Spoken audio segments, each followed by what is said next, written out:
twese byumvuhore dushimiye ino ndirimbo nziza cyane kimwe n'izindi zirimo impanuro nyinshi akunze kutugezaho, akunze kugeza ku bakunzi b'indirimbo ariko no ku bakunzi b'impanuro ze. Tubahaye ikaze kuri radiyo ishakwe ijwi rya Rwanda Freedom Movement ivugira i Washington DC. Dufite saa 9 z'amanywa n'iminota 4 isaha zi Washington DC, tukagira saa 3 z'ijoro n'iminota 4 isaha zi Paris n'ahandi mu Burayi bwo hagati, tukagira n'izo saha nyine za saa 3 z'ijoro n'iminota 5 iwacu i Kigali. No munsi turi kwa gatatu tariki ya 12 nzeri umwaka wa 2018. Ukaba ari umwanya rero w'ikiganiro twabateguye ikiganiro twise Manifeste y'Abahutu yanditswe n'indatwa z'Abahutu n'iki. Manifeste y'Abahutu yanditswe n'indatwa z'Abahutu n'iki. Icyo kiganiro nicyo tugiye kubagezaho. Mukaba muri kumwe nanjye Joseph Ngarambe wakibateguriye. Mukaba muri kumwe kandi n'abatumirwa babiri mumenyereye mu biganiro bihambaye nk'ibyo ngibyo by'amateka yacu, aribo bwana Eugene Ndahayo na Nkiko Nsengimana. Abo bombi bakaba ari mu bagize komite nkuru y'ishyaka ishakwe Rwanda Freedom Movement. Eugene Ndahayo akaba anarengeje akayibera na vice president, na Nkiko Nsengimana no karenzaho ibyo ngibyo akaba ashinzwe itegeko nshinga n'igenamigambi muri komite nshingwabikorwa y'iryo shyaka ishakwe Rwanda Freedom Movement. Nagira ngo rero bavandimwe Nkiko, bavandimwe Ndahayo, mbafungure mikoro ndabaruzi. Mikoro ndazifungura, reka mpere kuri Ndahayo asubize anako asuhuze abari batwumva. Eugene Ndahayo, uraho ngaho iriyo? Komera Ngarambe rwose, komera ino iriyo turaho tumeze neza n'ubushyuhe nk'uko bisanzwe muri ibi. Yego. Ubwo ndasuhuza na mugenzi wanjye Nkiko. Yego. Ari Rozane nawe nizeye ko bameze neza. Kandi nawe nuko numvise. Komera Nkiko we. Ngarambe numvise mu ijwi rye asa nkaho afite ka gripe. Karahari. Ubwo no kwihangana nyine. Muri ibi bihe birimo guhindagurika nyine, ubu ngubu murazi ko tugiye kuva mu bihe by'izuba tukagenda tugana ivera, ariko hagati aho ngaho hakazacamo indi sezo izatuganisha aho ngaho nyine. Akenshi niko bikunze kumera. Nkaba rero nsuhuza abakunzi ba radiyo ishakwe, nkaba nyine mbararikiye iki kiganiro gikomeza ibiganiro tumaze iminsi tubagezaho, nk'uko mu ncamake wari umaze kubivuga. Ibi biganiro byo ku mateka koko nk'uko dukunze kubivuga ntabwo ari ibiganiro bigamije guca imanza cyangwa se kugereka byose nk'uko bamwe bakunze kubikora, kugereka amafuti yose yabaye mu gihugu cyacu bakunze kuyagereka kuri bamwe nk'aho bo ari imiseke igoroye. Ni ukwerekana gusa icyo tugamije ni ukugira ngo twerekane uko ibintu biteye, bizatume nyine muri iyi nkundura turimo yo gushaka impinduka tutongera gukora amakosa nk'ayakozwe mbere, cyangwa se kubera ko tudashaka guhinduka ubwacu, cyangwa se kubera ko tutazi n'ayo makosa ayo ariyo, kubera ko tudakunze kwita ku mateka y'igihugu cyacu. Nkaba rero nshuhuje abarwanashyaka bishakwe, nkasuhuza abanyarwanda aho bari hose, cyane cyane muri Afurika kuko ariho hari ibibazo byinshi, cyane cyane ndetse no mu Rwanda aho ubutegetsi buriho budahwema kugaragaza ububi bwabwo. Uko umunsi utashye niko abanyarwanda baba bari ku ngoyi, ubutegetsi butabifuriza icyiza, ahubwo ubwo butegetsi akaba ari bwo bwikorera ubwabwo. Ni ukuvuga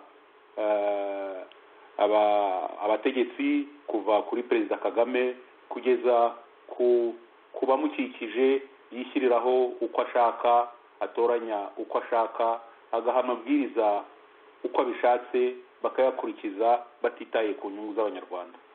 Twebwe rero icyo dushaka ni uko igihugu gicungwa ku nyungu z'abanyarwanda, kuko nicyo gikuru. Abategetsi ntabwo babereyeho, nako abayobozi ntabwo babereyeho kugira ngo bikorere ibyo bashaka, bagomba gukora ibyo abaturage bashaka, cyane cyane ko twe twifuza ko no kugera ku butegetsi uba wabihawe n'aba baturage.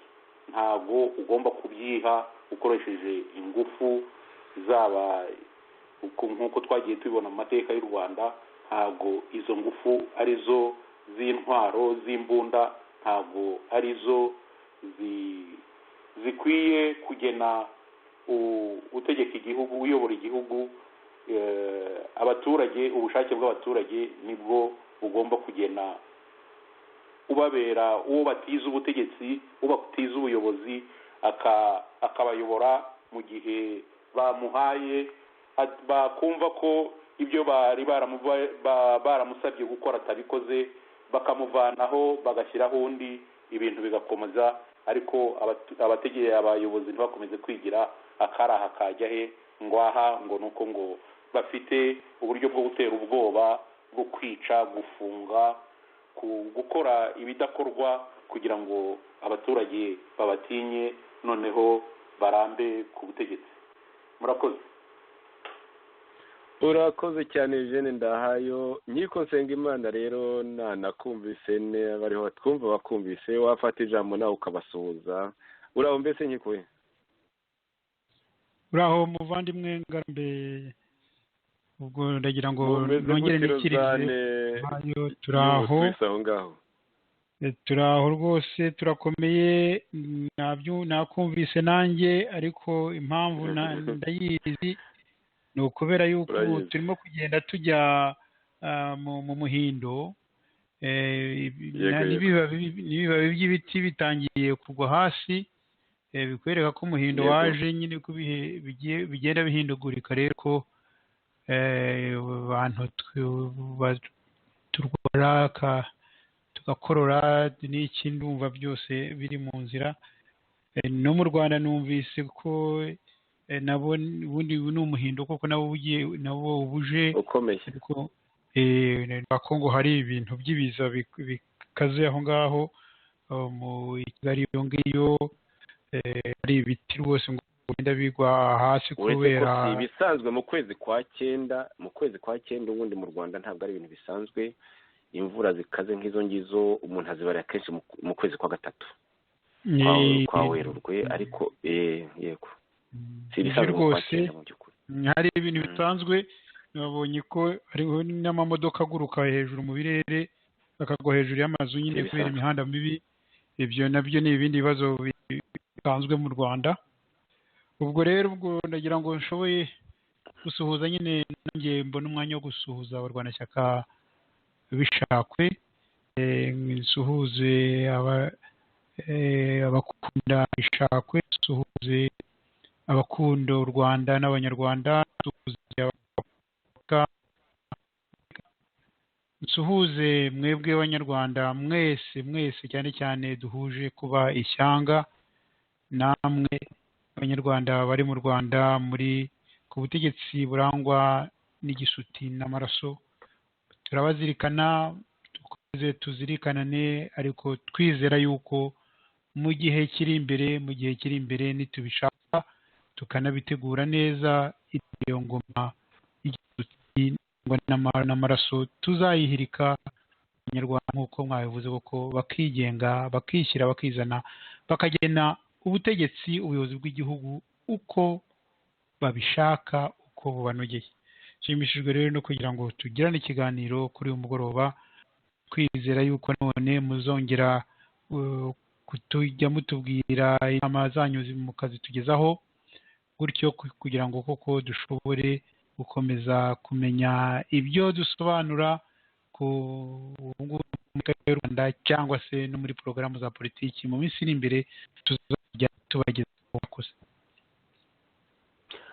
urakoze cyane nkiko Nsengimana, rwose ngushimire mu mwanya wawe watwumva ubwo duherukanye kuwa kane tariki ya 30 Kanama mu mwaka wa 2018. Hashize ibyumweru bibiri twagejeje ku bakunzi ba radiyo yacu Ishakwe igice cya kabiri cy'ikiganiro cyari gifite inyito ibinyoma bya FPR-DMI ku mvo n'imvano y'ubwicanyi karande mu Rwanda. None rero ibinyoma ni byinshi cyane, iriya ngoma irangwa n'ibinyoma. Tukaba tugiye muri kino kiganiro kwihatira guhashya ikindi kinyoma mu by'ukuri twavuze ku buryo bukubiye muri iriya nyito manifeste y'abahutu yanditswe n'indatwa z'abahutu n'iki, ko ibyo byose biturutse nyine ku bintu bimaze iminsi bivugwa. Abenshi bayumva iyo manifeste cyangwa bakayivuga batazi bikubiyemo, bagacira urubanza abayanditse batazi icyatumye yandikirwa umwami Mutara Rudahigwa na vice guverineri general w'Umubiligi. Abo bose bakirengagiza kandi n'igihe u Rwanda rwari rugezemo. Yemwe hari abavuga ko ari iyo manifeste yazanye ikibazo cy'amoko mu Rwanda rutakirangwagamo mbere, bavuga ko u Rwanda nyine rutarangwagamo icyo kibazo cy'amoko mbere. Abo bagakomeza bavuga ngo iyo manifeste niyo ntandaro ya revolution yo muri 1959 n'itsemba bwoko ry'abatutsi mu 1994.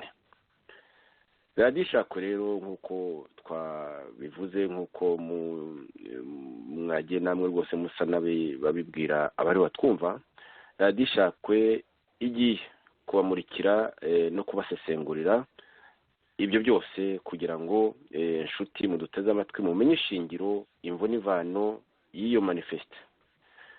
Tugiye gusuzuma hamwe n'abatumirwa b'imena, tugiye gusuzuma n'izindi nyandiko zabanjije iyo manifeste, nk'inyandiko yiswe mise au point, ikaba yaranditswe n'inama nkuru y'igihugu, ndetse n'izindi nyandiko zayikurikiye, nk'inyandiko yanditswe n'indatwa z'abatutsi b'abagaragu b'umwami. Manifeste y'abahutu yakiriwe ite? Niki cyabujije izo ndatwa zombi, no kuvuga indatwa z'abahutu n'iz'abatutsi, dore ko zose zari zifite ibibazo bizibangamira? Niki rero cyazibujije guhura by'intwari ngo ziganire ku bibazo byazo ari nabyo bibazo by'u Rwanda mu by'ukuri, kuko indatwa ziba zishinzwe ubundi kureba abaturage. Niki rero cyatumye zidahura kugira ngo ziganire kuri ibyo bibazo byazo, maze zinashake n'ibisubizo bibereye u Rwanda n'Abanyarwanda? Ni izihe mbaraga kuri buri ruhande rw'izo ndatwa z'abatutsi cyangwa z'abahutu rwari rwizeye? Ni izihe mbaraga urwo ruhande rwari rwizeye kugira ngo rube rwanangira? Ni izihe ntege nke zitatekereje? Ni izihe ntege nke zatunguye izo ndatwa zombi? Byaje kugenda bite kuri buri ruhande ugereranije n'ibyifuzo byarwo? Twabikuramo ayahe masomo? Muri kino gihe tugezemo, dore ko ibibazo bimwe na bimwe nako byinshi bisa n'iby'icyo gihe. Ngizo rero ingingo zimwe radiyo yanyu Ishakwe yifuza kubaganira inshuti uno munsi, nako muri kano kanya muri uno munota.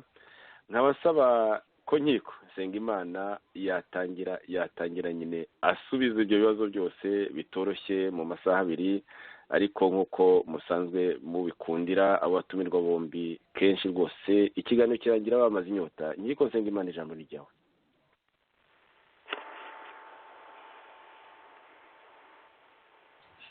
Urakoze muvandimwe Ngarama.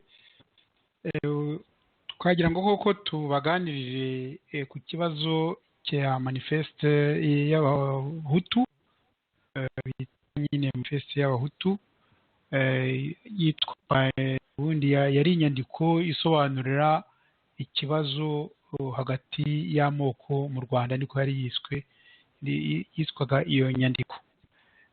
Kandi koko bivuze hari abantu bagenda bavuga ko bayishaka kandi batanayizi.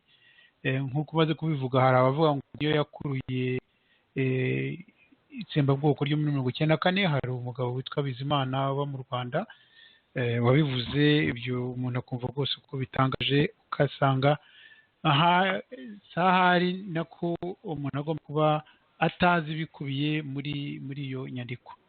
Nagira ngo rero rwose mbisuzume mbivuge ku bantu bayumva batashoboye kuyisoma, yenda nibumva uko twagiye tuyisesengura bazumva ibikubiyemo byose, kugira ngo abantu bajye bamenya icyo bavuga n'icyo bareka. Iyo nyandiko yanditswe manifeste y'abahutu, ariyo ubundi yari inyandiko ku kibazo cy'imibanire y'amoko mu Rwanda, yanditswe kuri 24 Werurwe 1950. Yari kukibwa naho turi buze kuhagera. Kuri indi nyandiko yari yanditswe ukwezi imbere, yiswe mise au point, yanditswe ku itariki 22 kwa 2 1957, nyine Gashyantare 57. Yari rwose yari inyandiko y'inama nkuru y'igihugu, Conseil supérieur du pays, n'umwami Mutara. Bakoze igihe bateranye iminsi ngahe, guhera hari ku itariki ya 16 kugeza ku ya 22, basohora iyo nyandiko bavuga mu mwiherero. Ndumva tuza nitubona umwanya nabwo tuza kuvuga urebye muri makeya, ntabwo izo nyandiko zitandukanye, uretse ko ziravuga ibibazo bimwe, ariko uko ababibangamiye ntibabe bamwe. Yenda turahagaruka. Urumva rero ngiyo rero iyo manifeste y'abahutu yatangiraga ivuga iki? Ndagira ngo mvuge nti ikibazo yaravugaga mu bice bitatu. Ikibazo giteye gite, ingaruka ni iyihe, ka kabiri umuti ni upi. Kugira ngo ni inyandiko y'amapaje ahagije, ni nk'umunani ahari cyangwa 10 nangahe, ariko turagerageza kuko rwose tuyisesengura, tuyihina, kugira ngo umuntu yumve ibiyikubiyemo. Mw'iri buriro rero yaravuga ngo ntacyo byaba bimaze gukemura ikibazo cy'umututsi n'umubirigi. Ubwo yasa naho isubiza mise au point, nyine hadakemuwe ikindi nacyo gikomeye cy'umututsi n'umuhutu. Icyo kibazo kandi cyatewe nuko inkingi za politiki n'imibanire mu Rwanda rwo hambere zataye umurongo, zikagenda zigoramye cyane. Ikibazo tuvuge nk'ubuhake, ikaba ariyo mpamvu yatumye imibanire y'abahutu n'abatutsi igenda gutyo. Ubuyobozi bw'abakoloni buziguye, muzi yuko bwari bushingiye ku buyobozi nyine bwa cyami, ubwo bitaga bavuga ko bwa gitutsi. Ntabwo bwari ubuyobozi butaziguye bugera ku baturage ako kanya, babishingikirije ubuyobozi bwariho bwa gakondo. Noneho rero icyo bikaba ari rwose ari ikibazo bavuga bafite bati ukwibohora gukwiye rero kuba muri rusange mu rwego rw'u Rwanda rwose, mu rwego rw'abanyarwanda bose. Ni uko basa n'abatangira mu iri buriro ryabo, bakavuga bati ikibazo giteye giti. Mu ntambwe eshatu, iya mbere ni muri politiki, icya kabiri ni mu bukungu no mu buzima busanzwe, icya gatatu ni mu rwego rw'umuco. Mu rwego rwa politiki iravuga iti iyo mu rwego rwa politiki n'ubuyobozi bw'igihugu ni ikibazo cy'ukwikubira k'umututsi muri politiki. Bati ikibazo ni uko ubwoko bumwe umututsi bwikubiye ubutegetsi bwa politiki, bubyara ubwikubire mu bukungu, mu buzima bwa busanzwe no mu muco, bityo bigatuma umuhutu akomeza kuba insina ngufi ikora utuzi tutampaye agaciro. Aha nagira ngo mvuge yuko ijambo ubwoko, abahutu, abatutsi ni ikintu cyari gikwiriye, si no mu Rwanda gusa, ni no mu isi yose. Bari bageze mbese mu kibazo cyo kuvuga amoko. Ntabwo byari biteye ikibazo kuvuga ngo runaka ni umututsi, runaka ni umuhutu, cyangwa se ni umuzungu, cyangwa se ni umwirabura, cyangwa se muri icyo gihe bwariho nyine amoko cyane, nta kibazo rero byagombye gutera. Ikibazo cyari kwikura ubukungu no mu buzima busanzwe. Bavuga ati igabana ry'inka no kuvanaho ubuhake byerekanye ko nta bureshye byazanye mu gihe ikibazo cy'amasambu cy'ibikingi kitakurikiyeho. Bati ubutaka muri rusange ni urw'umutungo. Akongeraho ikibazo cy'akazi. Akazi ni koruve nyine yari iriya yazanywe n'abakoloni, abahutu aribo bakoraga. Bati hakongeraho ikibazo cy'akazi gitsindagira umuhutu, umututsi afite umwanya wo gushaka uburyo bwo kubaho no kongera ubukungu bw'urugo rwe. Mu rwego rw'umuco bakavuga bati ni ukwikubira mu rwego rw'umuco. Bavugamo bati ukuntu amashuri yisumbuye ateye biteye ubwoba, keretse udafite amaso yo kureba. Atejo kandi ni ibigaragara nabyo hazazamuka mu ntera mu kazi no mu buzima busanzwe umuntu ufite diplome. None se ko diplome zizaba ziri mu ruhande rumwe bizagenda bite?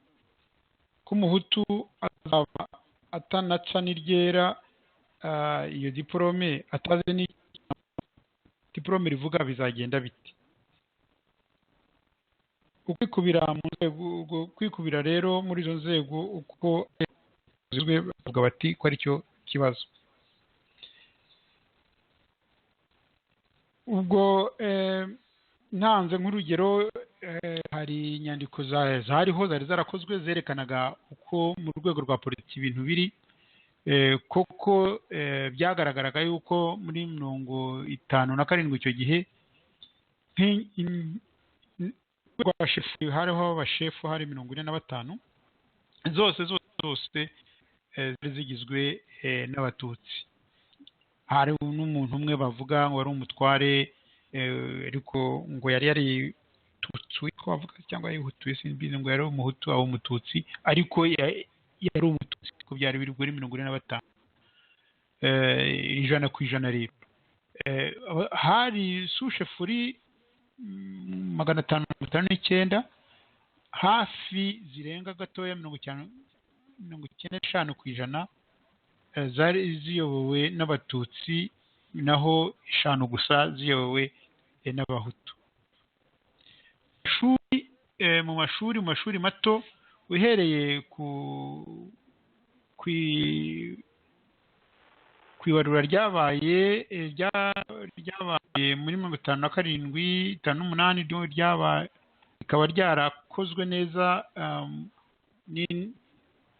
muri 58 nyine. Basanze ko ntago barebye amashuri yose, ariko amashuri barayabajije, ariko ntago yose yashoboye gusubiza. Ariko urebye uko yashubije biratanga neza ku buryo bwose bugaragara ukuntu ijanisha riri hagati y'amoko y'abahutu n'abatutsi. Amashuri abanza hari amashuri 29 ku ijana 18. Muri ayo abahutu yarimo bari 29,933, tuvuge 68 ku ijana. Abatutsi bari 14,211, ni ukuvuga hafi 32 ku ijana. Abatwa bari 32, mbese urebye ni nk'uko nta bari bahari, ni bakavuga ngo nta n'umwe ku ijana warimo, kandi abatwa bari kumwe ku ijana, ariko nta n'ikijana cy'iryo jana ryari rihari. Mu mashuri yisumbuye bavuga mu mashuri 20 kuri 47 yohereje ibisubizo, bavuga yuko abahutu barimwo bari 1116, ni ukuvuga 39 ku ijana, naho abatutsi bari 1740, ni ukuvuga 61, nta mutwa wari urimo. bigaragara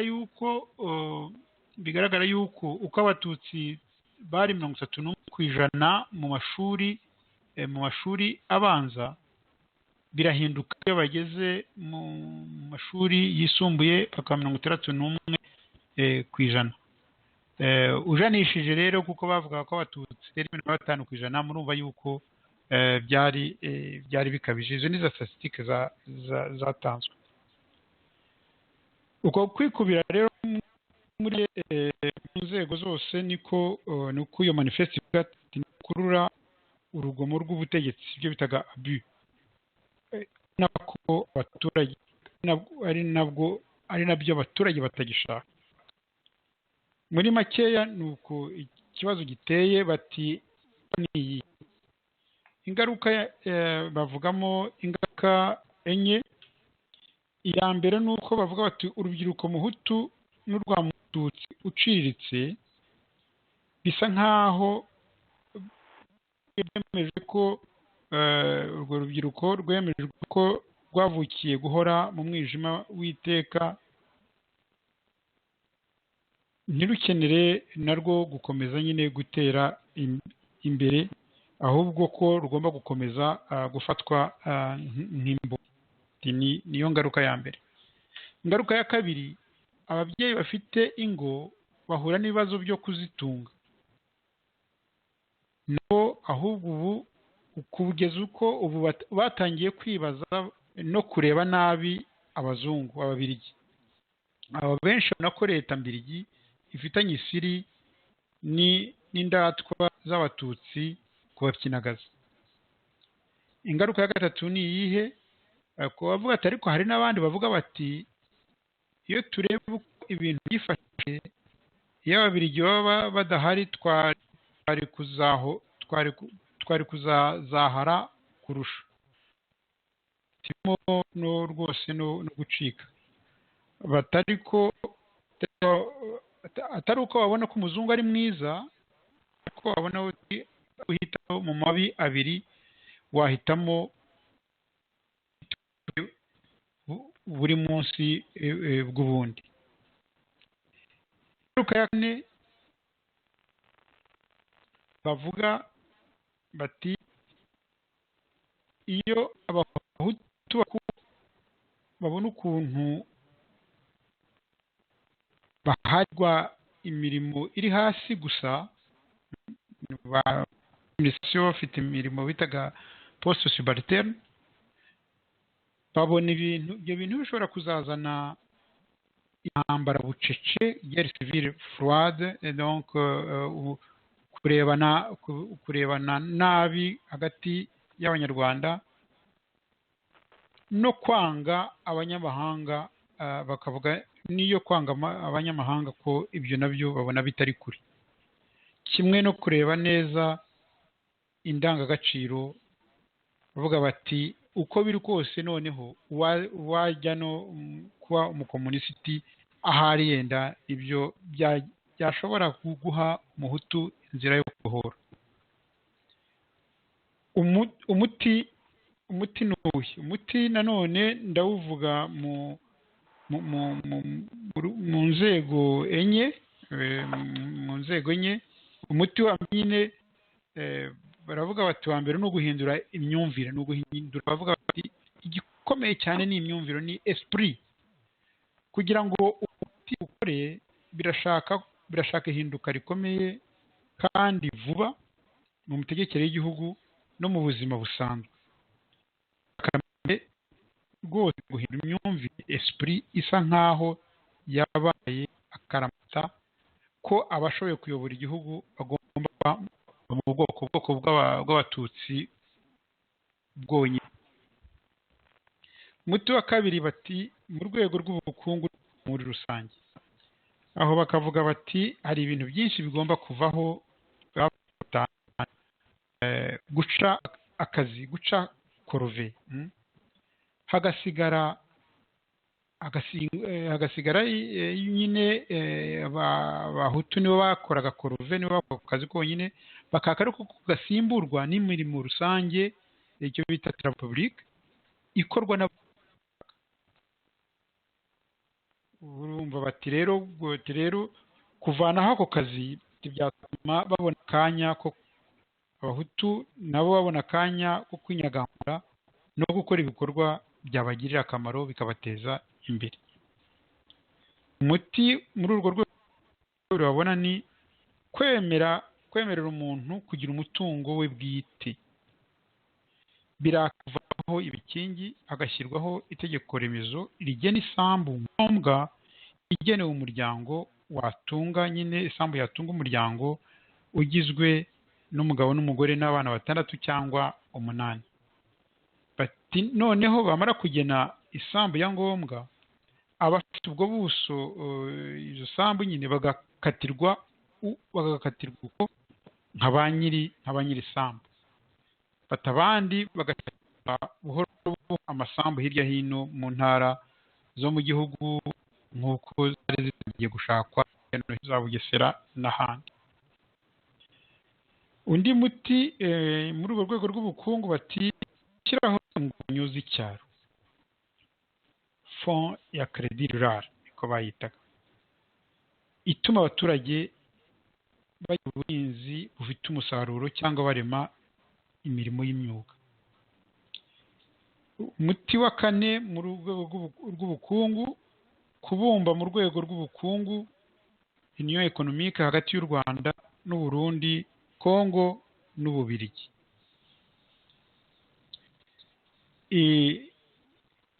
Umuti wa gatanu muri urwo rwego rw'ubukungu ukaba n'ubuzima muri rusange n'imibereho myiza, ikaba kwisanzura mu itangazamakuru n'ubwo kugaragaza ibitekerezo byawe. Mu rwego rwa politiki bavugagamo ibintu 5 nanone nabyo,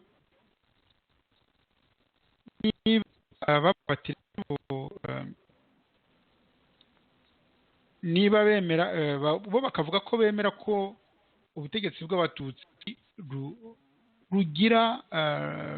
rukuza uruhande mu miyoborere y'igihugu nk'uko Conseil du Pays yari iriho cyangwa n'ibindi, batari ko ntibashaka yuko igikoroni y'abazungu, nk'uko badashaka igikoroni y'abazungu ku mwirabura, ntibashaka ko havuka igikoroni isimbura ubwo bukoroni yaba y'umututsi ku muhutu.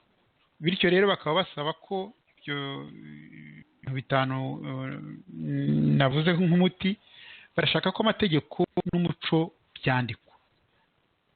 Noneho umuco cyane cyane umuco ubangamiye ukwishyira kwizana, demokarasi ugashyirwa hanze ku mwihariko, ukazagenda usimburwa buhoro buhoro.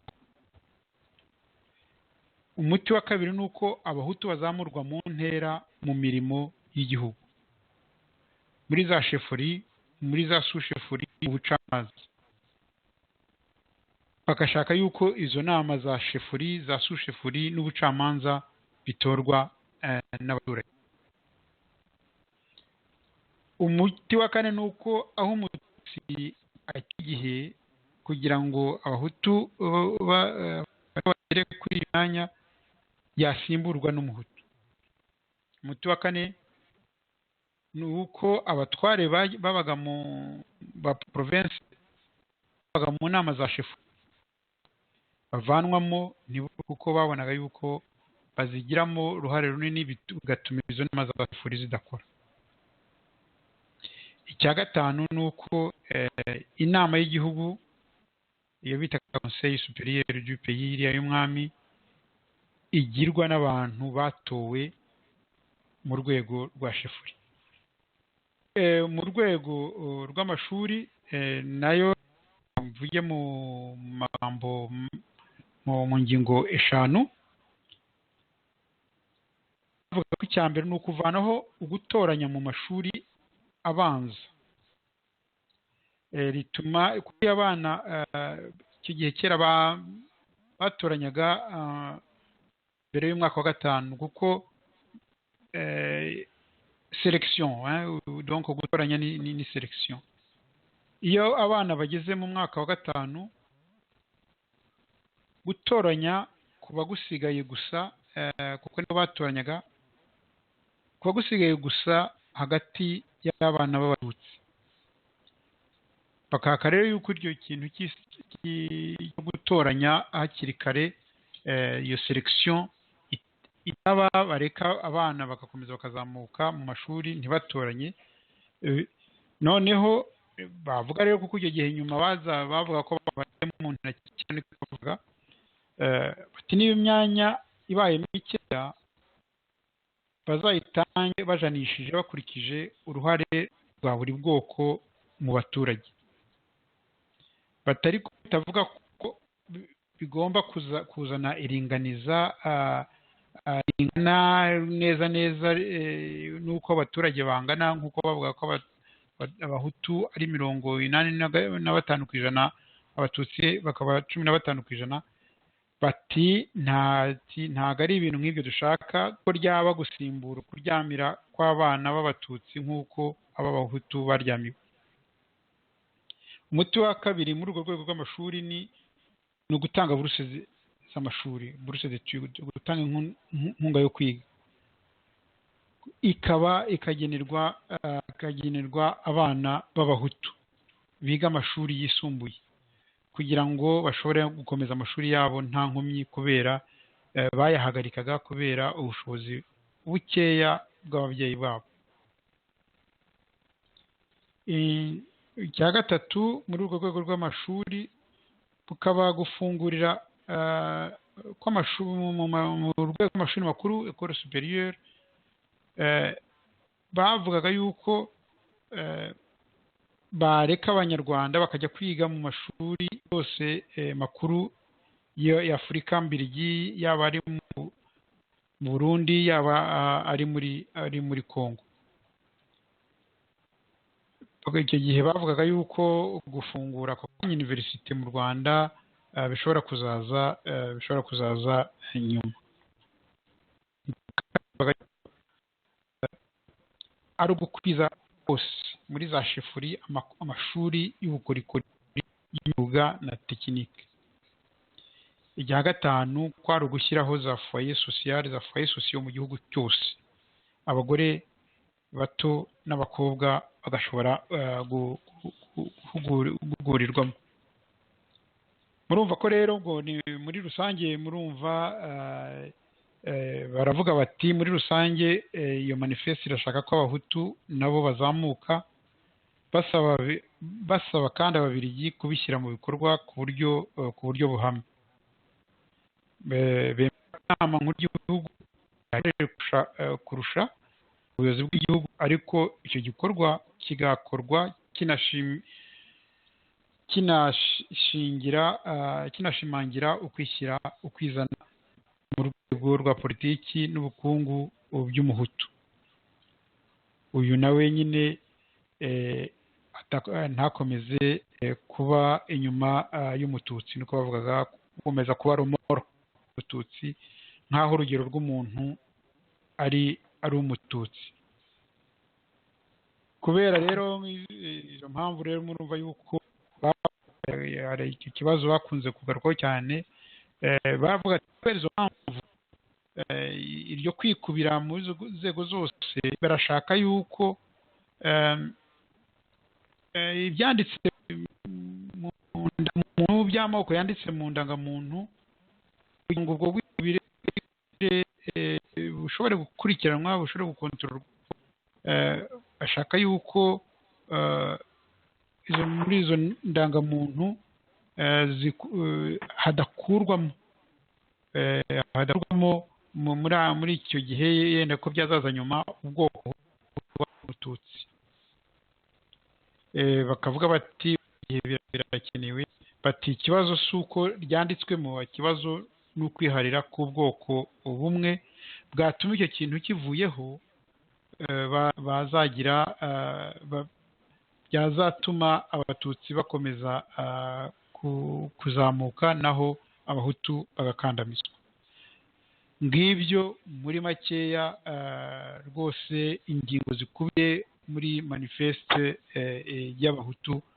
Ndagira ngo ngarukiye aho ngaho kugira ngo na mugenzi wanjye Ndahayo anyunganire, ndavuge ukuntu inyandiko yakiwe cyangwa se n'ikindi kindi yumva yashaka kuvuga. Urakoze cyane Nkiko, rwose urakoze uko kwibutsa ayo mateka akubiye muri iyo nyandiko. Ab'intiti nako abiyita intiti ngo mu mateka ba FPR-DMI Kagame bariho bavuga uko bashaka mu bintu mu by'ukuri bijya gusa n'ibyabo bagaragu b'ibwami.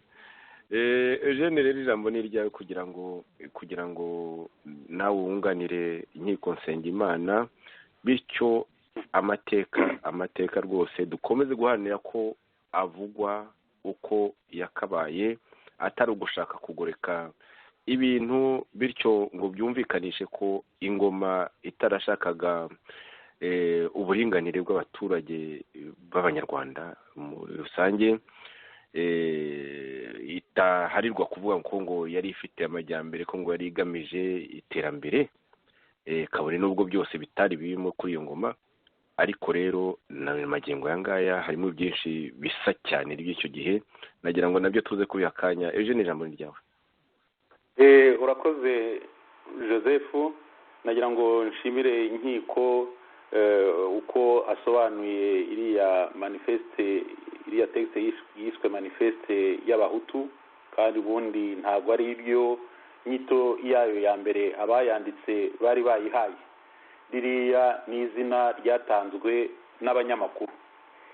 Yagiye rero yerekana ibiyikubiyemo, yagaragaje icyo yari igamije ko ari ukugaragaza ikibazo cya za inegalite hagati y'amoko mu Rwanda, hagati y'Abahutu n'Abatutsi. Cyane cyane ko texte y'inama nkuru y'igihugu yiswe mise au point, iyo icyo kibazo yari yakirengagije, akaba ari nayo mpamvu nyine abantu bafata iriya manifeste nk'igisubizo kuri mise au point. Kugira ngo abantu bashobore kubyumva neza, kubera ko turavuga ibintu byo muri 57, ariko kugira ngo bashobore kubyumva neza ni ngombwa kubishyira muri kontekste yose, uko ibintu byagiye bikurikirana, noneho nabo bashobore kwiyumvira uko ibintu byagiye. Ntago ari nka kuriya Bizimana Jean Damascene bivuga ngo 57 ngo manifeste iraje, ngo noneho ngo iyo manifeste ngo akaba ari nayo ntandaro ya jenoside yabaye muri 1994. Ibyo ngibyo ni ukwirengagiza ibintu byinshi, ni ukwirengagiza nyine n'ibibazo byari biriho muri icyo gihe. Mureka ko muri ibi biganiro byacu twababwiye nyine uko u Rwanda mbere y'umwaduko w'abazungu rwari ruteye, ubutegetsi bwari buteye bwari ubw'umwami wicaga agakiza ibintu byose ari ibye, ubutaka, abantu, ibintu, avukana imbuto, noneho system ikaba yubakiye ku miryango y'abantu bo mu bwoko bw'Abatutsi b'indobanure bakeya. Iyo miryango twarayibabwiye, akaba ariyo nyine yari igize ingoma ya ubutegetsi bwa cyane. Noneho abazungu baje icyo gihe habanje Abadage, twarababwiye, akurikizaho Ababiligi nyuma y'intambara ya mbere y'isi yose. Icyo gihe rero abadajya ababirigi bafashe nyine u Rwanda. Ntago u Rwanda rwari koloni y'ababirigi. U Rwanda rwari ububirigi bwari rufite manda ku Rwanda n'u Burundi. Icyo gihe baranabishyiraga hamwe Rwanda Burundi bakabibara nk'igihugu kimwe mu rwego rwa ONU. Noneho bakiragiza bagiraho indagizo ububirigi. Ubwo bubirigi rero ntago bwari nubwo byose ibihugu byinshi byari biri muri sisitemu y'abakoloni, ariko umuntu ntabwo yabifata kimwe. U Rwanda n'u Burundi rwari rwararagijwe ububirigi. Ubwo bubirigi rero kubera ko bwari hejuru yaho hari habanje kubaho Société des Nations yaje guhinduka ONU muri nyuma y'intambara ya kabiri y'isi yose. Inshingano ONU yari yarahaye ububirigi ku Rwanda n'u Burundi ni ukumoderniza ekonomi z'ibyo bihugu, donc ni ugukora ku buryo nyine ubukungu bw'ibyo bihugu bijyana n'igihe n'icyo gihe cyari kigezweho, kugira ngo bishobore nyine kwinjira mu rwego rwa ekonomi y'isi. Noneho icyo gihe indi nshingano, icyo gihe kugira ngo u Rwanda rube modernize hagombaga kubaho za infrastructure, n'ibya bindi twabwiye, kubaka imihanda, kubaka ibibuga by'indege, no gushyiraho kuzana ibintu by'amazi, ibintu byinshi byose nyine bituma igihugu gishobora gutera imbere. Indi nshingano bari bahaye ububirigi ni uguforoma abenegihugu. Ubwo ni abanyarwanda n'abarundi. Noneho bagashyiraho indi nshingano yari ugushyiraho inzego z'ubutegetsi zijyanye n'igihe cyari kigezweho. Kandi icyo gihe muribuka nyine ko ubwo ngubwo za Loni zimaze kujyaho, bahise banavuga ko nyine ko n'ibyo bihugu cyane cyane kubera ko ububirigi n'abarusi bari baratsinze intambara, bo batari bari mu bihugu byakolonije. Ubwo nyine nabo niyo mpamvu n'izo za independence z'ibihugu bahise bazishyira mu nshingano, ariko nyine basaba nk'ububirigi bari baragije u Rwanda gushyiraho inzego za institution moderne. Uko nguko niko ibintu byari bimeze nyine. Noneho ubwo byarakurikiye, hari reforme yabaye muri 2026 yitirirwa umugabo witwa Moruteha. Uwo nguwo niwe wazanye ibintu byo kuzana za teritwari za shefori na za sushefori. Igihugu barongera bagikatamo administrativement, bagikatamo nyine za teritwari na za shefori na za sushefori. Inkiko yababwiye teritwari zari 9, shefori ari 45, sushefori ari 559. Noneho bya bindi twari tuzi byari biriho ku gihe cya cyami, n'ubwo cyami yari kikiriho mbere y'abazungu, ariko murazi ko habagaho abashefu b'imikenke, abashefu b'ubutaka, abashefu b'ingabo. Ibyo ngibyo byose kandi abo ngabo nabo bajyagaho ku buryo bumeze nko kuvukana imbuto. Ubwo ngubwo nyine nabyo byahise iyo reforme ya Moruteha nayo ibihungabanya. Noneho muri 48 ubwo nyuma y'intuza nyine y'intambara y'isi yose habaye mission d'évaluation yo kugira ngo barebe uko ibintu byifashe. Muri ibyo ngibyo byose nari maze kubabwira nyine zo kureba ukuntu za infrastructure zimeze, ukuntu baforumye abanyarwanda, ukuntu n'abanyarwanda nyine binjiye muri izo nzego z'ubutegetsi bwa ababirigi bari barashyizeho, izo za infrastructure uko zubatswe n'ukuntu nyine biriya by'u Rwanda Burundi kubera ko byari igihugu kimwe aho bigeze naho iyo mission d'evaluation nyine niyo yagiye mu Rwanda nyine no mu Burundi kugira ngo irebe za nshingano bari bahaye ababirigi aho zigeze. Noneho ubwo iyo misiyo imaze kwevariwa nyine hari umwaka ukomeye mu mateka y'u Rwanda abanyarwanda batajya ahari batsindaho, ni umwaka w'1952. uwo mwaka w'1952 hari iteka rivugurura imitegekere ya Rwanda Burundi, donc ryongere iryo teka ryongereraga abanyarwanda n'abarundi uruhare mu butegetsi. Noneho ariko ubutegetsi bwayoborwaga n'ababirigi, nubwo habaga hari ubutegetsi gakondo bw'umwami n'ikibafatanyije muri ubwo buyobozi, ariko murumva ko ubutegetsi bw'ububirigi aribwo bwari bufite ijambo rikomeye. Iryo teka rero ryatangiye gukurikizwa ku itariki ya 1 z'ukwezi kwa 8 muri 1953. Zimwe mu ngingo zari zigize iryo teka zari zerekeye nyine ya za nama navugaga za sous-chefferie, za chefferie na territoire. Noneho icyo gihe abagize izo nama na nkiko yari yabivuze nyine bagombaga gutorwa.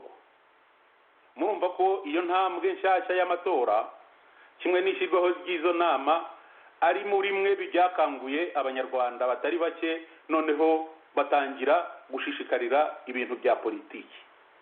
Rwose iryo teka rivugurura iyo mitegekere, iyo teka ryo muri 1952 ni iteka nyine naryo abantu bagomba kumenya ko rifite uruhare rukomeye mu mateka y'u Rwanda. Noneho ubwo ngubwo nanone muri uwo mwaka 1952 niho bashyizeho ababirigi bahise bashyiraho icyo bise le plan décennal de développement économique et social. Noneho muri iyo ntuza muri iyo plan nyine y'imyaka 10 bavugamo développement économique et social, ndetse bayigenera na budget. Icyo gihe iyo budget yanganaga na miliyari 4 na miliyoni 300 z'amafaranga.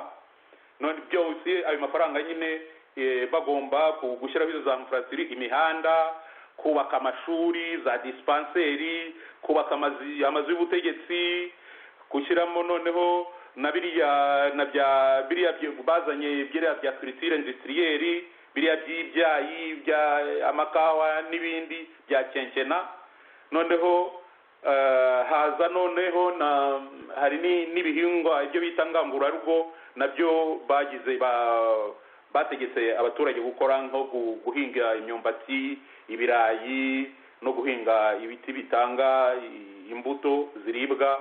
Hanyuma harimo no kugira no gutera amashyamba, reboisement. Hanyuma harimo na biriya bijyanye no gucukura amabuye y'agaciro. Iyo plan de scénario usibye bya développement économique et social, harimo n'ikindi kintu kiriya cyo kuvanaho ubuhake. Ubwo nyine ubuhake murumva ko ari plan de scénario y'ababirigi nyine ariko batewe nyine su inoza la poussée ya Nations Unies. Akaba ariho nyine n'umwami Rudahigwa nyine yasinye za leta muri za 54 na 56 zo kugira ngo nyine ubuhake bucike. Murumva rero ko ibyo bintu byose ari ibintu nyine bikomeye cyane cyane ko iyo decret niyo plan décennal zagize konsekanse zinyuranye, cyane cyane byerekanye ko murumva ko byagize byatumye byademitifiye, sinzi ukuntu nabivuga mu kinyarwanda, byademitifiye bya bindi ibyo cyami yari yubakiyeho byo kuba ari abantu b'ibimanuka bakomeye, ku mwami ari igitangaza.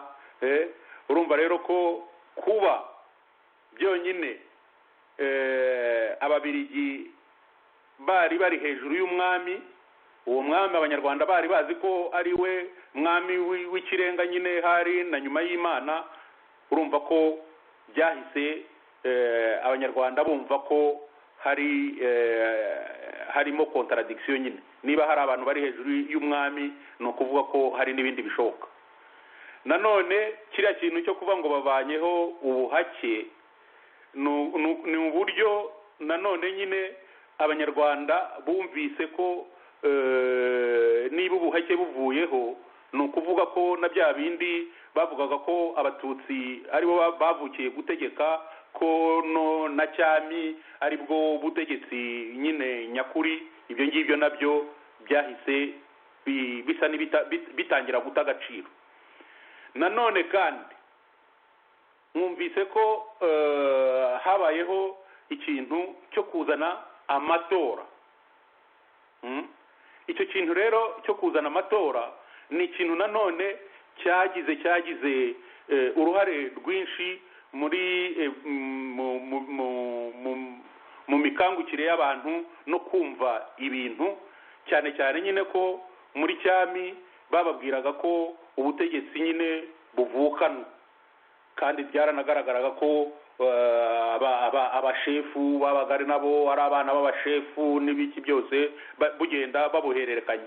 None haje icyo kintu cyo gutora. Murumva rero ko ibyo bintu byose byarometaga nkoze nyine fondoma z'ubutegetsi bwa cyami. Ikindi umuntu yavuga, ariko iyo unarebye neza ziriya mezire zose bafataga amfeti zagiraga zashimangiraga nanone, iyo ubirebye neza zashimangiraga ubutegetsi bwa cyami, kubera ko abazungu icyo gihe bari barahisemo gukorana n'abatutsi kugira ngo ibyo bashaka byose bagereho, kubera ko nabo no mu bihugu byabo bari hari ibintu by'ubusumbane hagati y'abantu, ku buryo rero bitari igitangaza kuri bo kumva ko abatutsi bari hejuru y'abandi banyarwanda, akaba ari nabo bagomba kwifashisha kugira ngo ibintu byabo iyo mishinga iyo plan de scenari igerweho n'ibindi byose basabwaga n'ibyo bashaka gukora bishobore kugeraho. Ibyo ngibyo ababikeneye bazasome uko Musenyeri Karase yumvaga uko abatutsi uko bameze, uko yabonaga abahutu n'uko yabonaga abatwa. Ibyo ari byo byose ariko nubwo izo mezire zaramfurusaga cyami, ariko nanone byari bifite akamaro kubera ko byafashije abandi banyarwanda, notama abahutu, kugira gukangukira iby'ubutegetsi, iby'uburenganzira bwabo n'ibindi. Hanyuma ariko murumva ko nk'uko nari nabivuze, byagize nubwo n'abatutsi byaramfurusaga ubutegetsi bwabo, kubera ko ari bo ababirigi bifashishaga kugira ngo bagere ku byo bashaka, ariko nanone nabo ku batutsi bumvise neza ko kuba hari undi muntu uri hejuru yabo, kandi bigaragarira abaturage ko ari we ufite power wa mugani, birumvikana ko nabo byabateye ipfunwe. Ubwo birumvikana nanone ko n'abahutu nabo ipfunwe ryabo ryakomeye, kubera ko izo reforme zose zakorwaga ari bo buri gihe babigwagamo kubera ko ari nk'ibyo nk'iriya plan de développement ibintu byose biriya byo guca imihanda, kubaka ibibuga by'indege, kugira gukora kubaka ibyo bya maternité byaje byiyongera kuri gihake itari yararangiye, byiyongera ku buretwa, noneho hajemo n'ako kazi ndetse n'ibiboko bakubitwa banakubitwa ahubwo nyine kubera ko ibintu byo gukora byabaye byinshi, noneho no muri ba batutsi baciriritse niho bafashemo abo bakontrometre nyine bariya b'ibirongozi n'abaki kugira ngo iyo mirimo ishobore gukorwa. Ukumva rero ko abahutu ipfunwe ryabo ryo kugira ngo by'izo mizire naryo ryumvikana. Hanyuma nubwo iryo pfunwe ryari rihari, ariko nanone ziriya mizire nta wabura kuvuga ko zatumye habaho indi ivuka rya elite y'abahutu igizwe n'intuza nyine, harimo abantu wavuga abo bitaga abasisita, abakarani, abakateshiste, abasemuzi, abarimu, ndetse no mu bamotsi n'ibirongozi. Iyo nayo ni inerite yindi yavutse kubera ziriya mezire zafashwe n'ababirigi na Loni, noneho nabyo bigakontrobalansa quelque part ibya bindi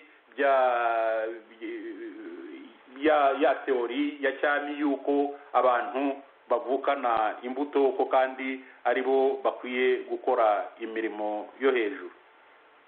Murumva rero ko ibyo ngibyo nyine byahise bigira akamaro, nubwo hatabuzemo nubwo umuntu atabura gukritika uburyo byakozwemo. Noneho dukomeje kuri ariya kugira ngo tugere kuri ziriya za mise au point na manifeste n'ikiswe manifeste y'abahutu, umwaka wa 1956 umenye urebye mu mateka ariho mwaka ikibazo cy'abahutu n'abatutsi cyashyizwe ahagaragara mu nyandiko nyinshi. Hari nk'ibaruwa y'umukoroni wari u Burundi, akaba no mu nama ya vice gouvernement general yandikiye Haruwa yerekana ko abahutu barenganye, ko bakwiriye kugira umwanya mu nama ya vice gouvernement general. No, iyo baruwa ni y'umuntu umubirigi witwa Mose. Hanyuma ubwo noneho haza tugeze nko mu mwaka rero w'umwaka wa 1957, akaba ariwo umuntu yakwita umwaka wa za manifeste, kubera ko nkuko byavuzwe hari ayo matext abiri, mise au point yo kuri 22 z'ukwezi kwa 1957, hakaba na manifeste nyine n'ikiswe manifeste y'abahutu cyo kuri 24 z'ukwa gatatu muri 1957. Ibyo ari byo byose nanone umuntu bigomba kuvugwa. Murumva ko uko nkiko yababwiye ibikubiye muri manifeste, ariko wenda ntabwo yababwiye ibikubiye muri mise au point. Ibyo ari byo byose abanyarwanda b'icyo gihe abari baciye akenge babonaga ko hari ikintu kitagenda, ko kandi koko hari ibintu bikwiye guhinduka.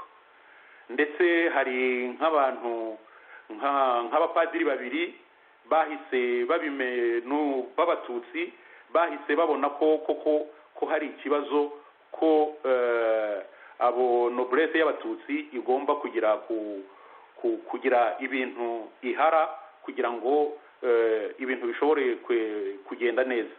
Abo ni nka Padiri Kagame na Padiri Musoni icyo gihe muri za 1957.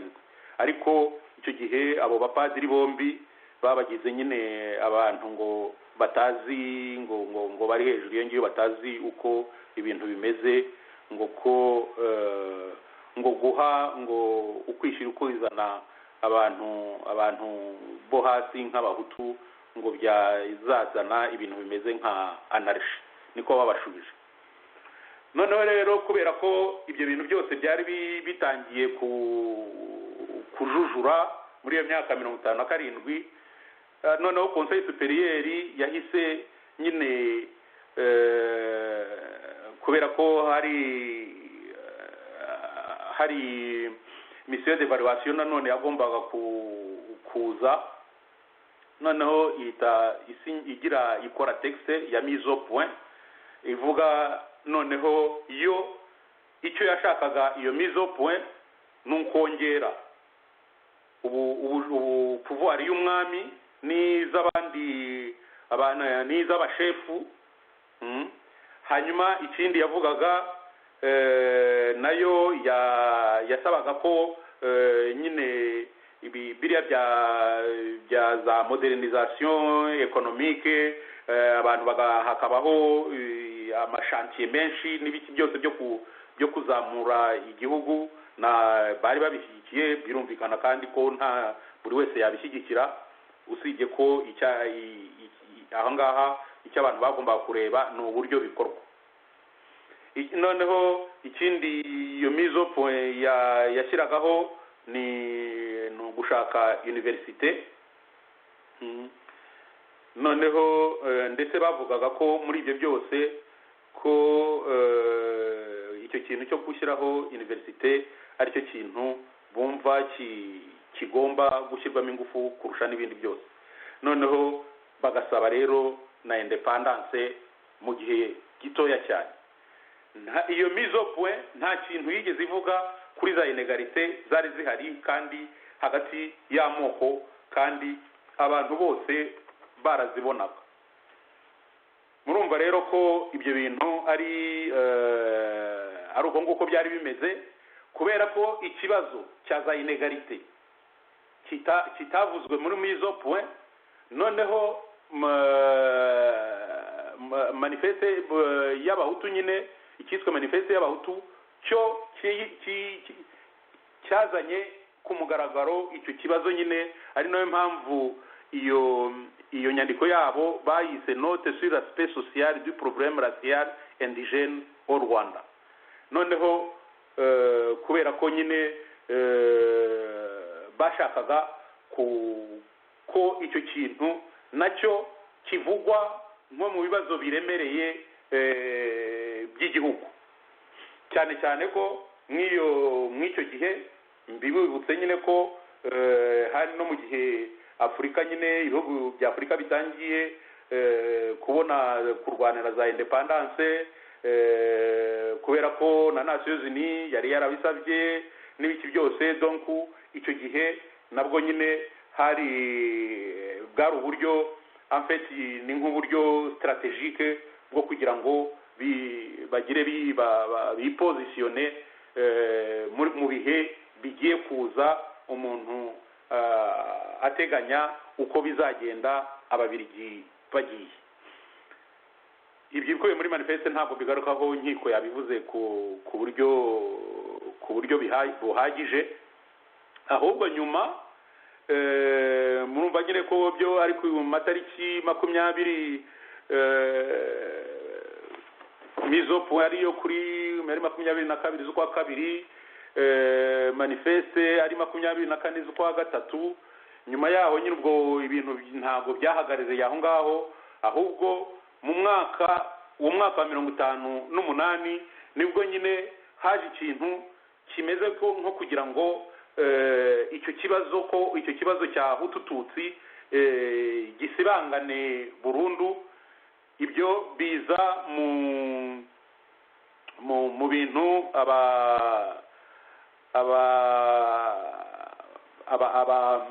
abo bise abagaragu bakuru b'ibwami banditse nyine bavuga nyine ko cyane cyane ubwo buriya bari bahereye kuri biriya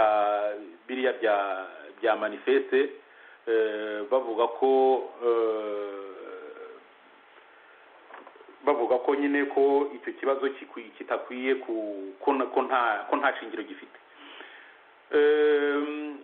Muri uwo mwaka wa 1958 wenda amatariki umuntu yavuga agize yavuga ni nko ku itariki ya 30 z'ukwa gatatu,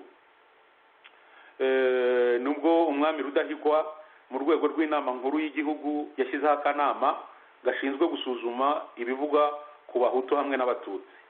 Ubwo muri ako kanama kari kagizwe kimwe cya kabiri kigizwe n'abahutu bayobowe na Gitera, ikindi kigizwe n'abatutsi bo mu nama nkuru y'igihugu. Noneho ako kanama kakaba karagombaga gushyikiriza nyine umwami n'inama nkuru y'igihugu yagombaga guterana kuva ku itariki ya 9 kugeza ku ya 12 z'ukwezi kwa gatandatu muri 1958. Ku itariki ya 17 rero z'ukwa gatanu muri uwo mwaka abagaragu bakuru b'ibwami 12 ngo bakurikije cyane cyane igitabo cya Alexis Kagame cyitwa Inganji Karinga, bakwirakwije inyandiko ihamya ko amateka y'u Rwanda agaragaza ko nta sano abatutsi bafitanye n'abahutu ngo uretse isano y'ubuhake. Nyine bagendaga bavuga muri iyo nyandiko uko abo bantu nyine ko abatutsi bigaruriye ibihugu by'abahutu, noneho bakaba nyine barabatsinze ruhe. Nuko ibyo ngibyo rero nta wabigarukaho ko nta sano bafite, ko iyo bafitanye ari iyo ngiyo yo kubahaka.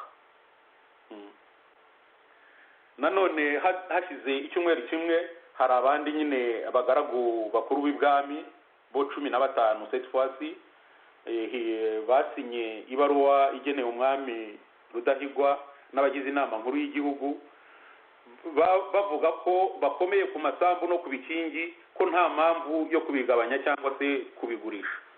Murumva rero ko nyine abo elite y'abatutsi yari yatsembye, izo ndatwa z'abatutsi zari zatsembye zivuga ko ibyo bintu abahutu bashaka kuzana ko nta shingiro bifite, ko icyabo ari ukugumya kuba abaja babo ngabo.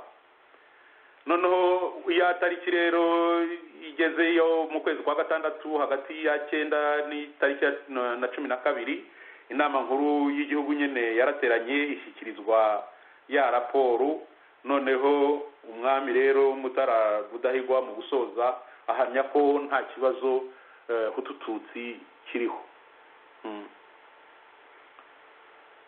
Ndetse icyo gihe nibwo benshi mu bagize inama nkuru basabye ababirigi ko amagambo hutu tutsi yasibwa mu bitabo no mu zindi nyandiko za leta.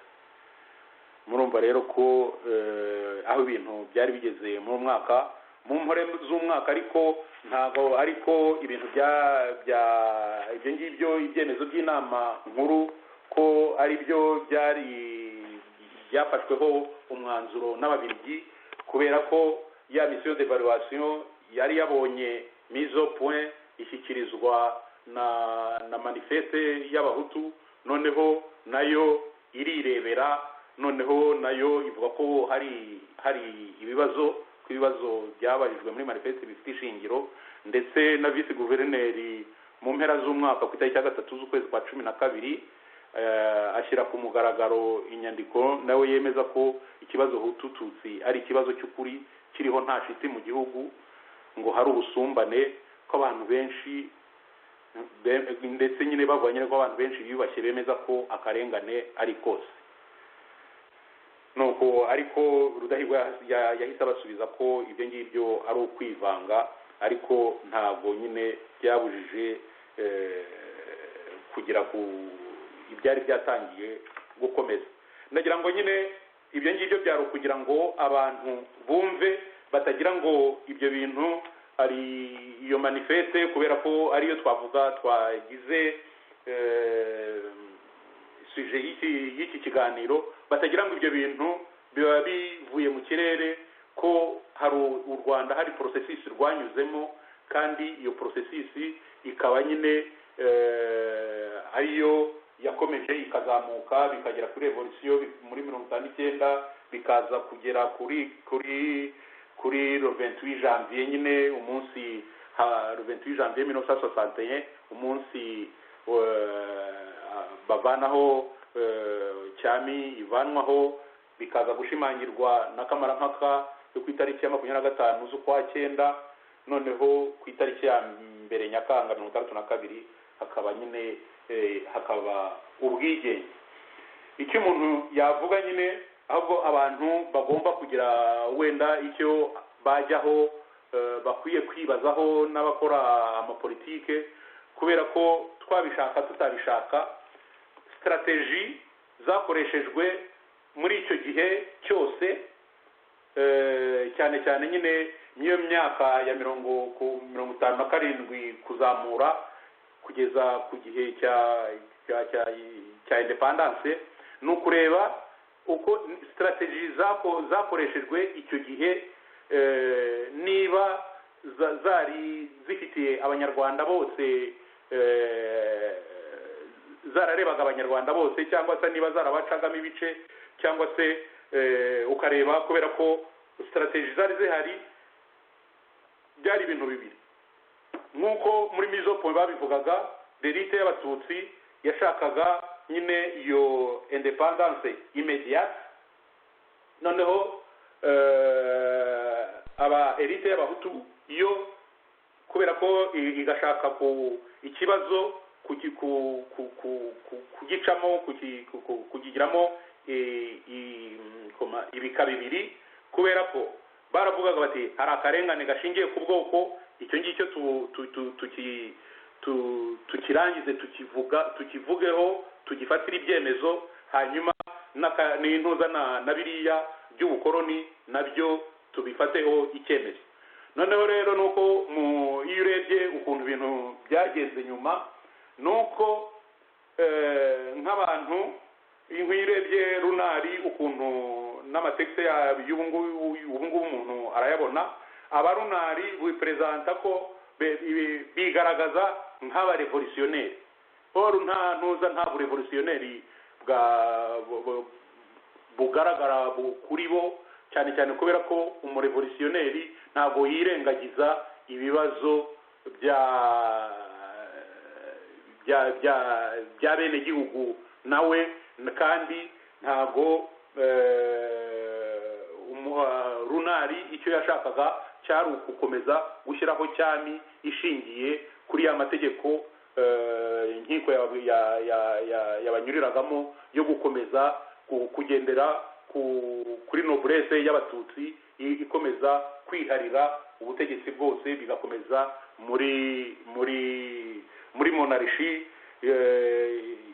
y'aba constitutionnel simbizi, ariko bo icyo bashakaga nuko ubutegetsi bwa cyami n'imyumvire ya cyami igumaho. Ukumva rero gushaka kwiyita abarevolutionneri kandi nta n'ikintu bahinduraga kuri institution, icyo ngicyo ntago abantu bakwiye kubibemerera, ntago ari bo bahinduye za institution z'u Rwanda, ahubwo abazihinduye ni iyo elite y'abahutu ifatanyije n'abatutsi bumvaga ko icyo gihe koko ibintu bigomba guhinduka, hakajyaho ubundi buryo bwo kuyobora igihugu budashingiye kuri cyami nk'uko abantu bose bari bayizi. Bo abandi icyo bashakaga, abo barunari icyo bashakaga ni uko umubiri agenda, noneho bo bakikomereza ibindi byose, na za reforme zagombaga kuba bo bakazireka, nk'uko byagaragaye muri ya mabaruwa y'abagaragu bakuru b'ibwami, aho nyine bavugaga bati abo bahutu ntacyo dupfana, icyo dupfana ni ubuhake. Ngarambe rero naho ngaho urakoze cyane rwose. ari nkiko wabanjije, ari nawe ukurikiyeho, hari ibibazo byinshi mwashubije. Manifeste y'abahutu yakiriwe ite? wabivuze mu by'ukuri, ariko nkiko simpamya ko adafite icyo nawe yakongeraho. yakiriwe ni iki cyabujije indatwa zombi zo muri ayo moko yombi guhura ngo zigane ku bibazo by'igihugu, ahubwo hakabamo ikintu gisa n'uburiganya cyo kuvuga ko ngo nta cyihutirwa gihari, ikibazo cy'abatutsi n'abahutu kidahari ko ahubwo bagomba kwirukira ku nyine ngo kugira ngo abiryo bavire aho ngaho. Bityo mu by'ukuri nuko Eugene amaze kwivuga, ordre conservateur rwose, ibyo bintu byo gutsimbarara ku biriho byuzuyemo ubusumbane, bityo ordre conservateur ikomeze. Biragaragara. Nakunze cyane ukuntu Eugene mugenzi wacu nkiko nyine yatanze manifeste byari bikubiyemo.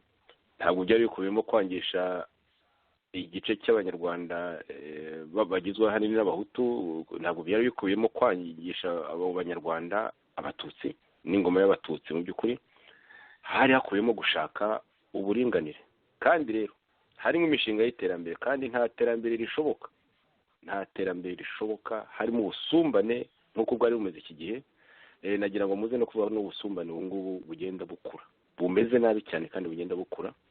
Mu by'ukuri iyo tuvuga ko ibihe bisa tuba twabyerekanye, namwe rero mumaze kubyerekana. nagira ngo nkiko ufate ijambo urebe wenda byaba bidashubije cyangwa bidashubije bihagije, ugira icyo wongeraho, ariko tutibagirwa dore ko tugiye kugera isaha 1:15, utibagirwa bya byandi twasezeranije abakunzi bacu. Ni ibyo bintu byabaye icyo gihe twabikuramo ayahe masomo. Ayo masomo ntabwo Bizimana Jean Damascene n'agatsiko k'abatutsi kayogoje u Rwanda ka FPRDM Kagame, ntabwo ayo masomo yo bigeze bayumva, ariko turahamya neza yuko mu Rwanda nk'uko icyo gihe hari abantu bumva, hakabamo n'agatsiko katumva muri biriya bihe. N'ubu rero abo bumva nibo tubwira, kandi rero tukabwira n'abandi banyarwanda banyotewe uburinganire. nagira ngo ako kantu rwose isaha yo kuza kutugerana tutakagezeho ko kuvuga tuti ni yahe masomo twakura muri icyo gihe bari bagoreka. Mu by'ukuri icyo gihe cyarimo imishinga myinshi iteza imbere abanyarwanda muri rusange, ariko birumvikana igabanya ubukana bw'agatsiko. Ijambo ni ryawe nkiko.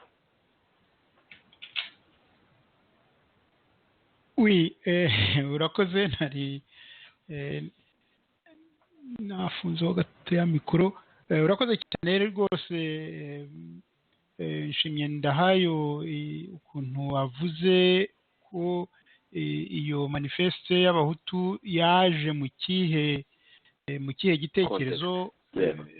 ibintu byari bimeze na mbere yayo, ibintu byari bimeze gute na mbere yayo. ni byiza cyane ukuntu yavuze ibintu byerekeye ko mbese abantu bari bamaze gutinyuka ubwami. hari akantu yagiye avuga ati bagiye babona ibyo bintu, babona ko Ababiligi ari bo bari hejuru, babona yuko wa mwami uri hejuru atari ikibazo burya gikomeye cyane. nagira ngo mwunganire rwose mvuge yuko hari ibintu byinshi byagiye biba mu ngoma ya cyami kuva nyine mbese tuvuge kuva ku Rucunshu cyangwa na mbere yayo, ariko cyane cyane ku Rucunshu. ku Rucunshu byagenze bite? Rutarindwa yarishwe n'ingoma zirashya zishyana nawe. kandi abantu bari bazi ko ingoma za Karinga n'icyo ari cyo kintu gikomeye, aricyo kiranga ubwami, kiranga iki. noneho nibwo akaba yaravuze ati ntacyo aguma ubwami, ingoma irabazwa.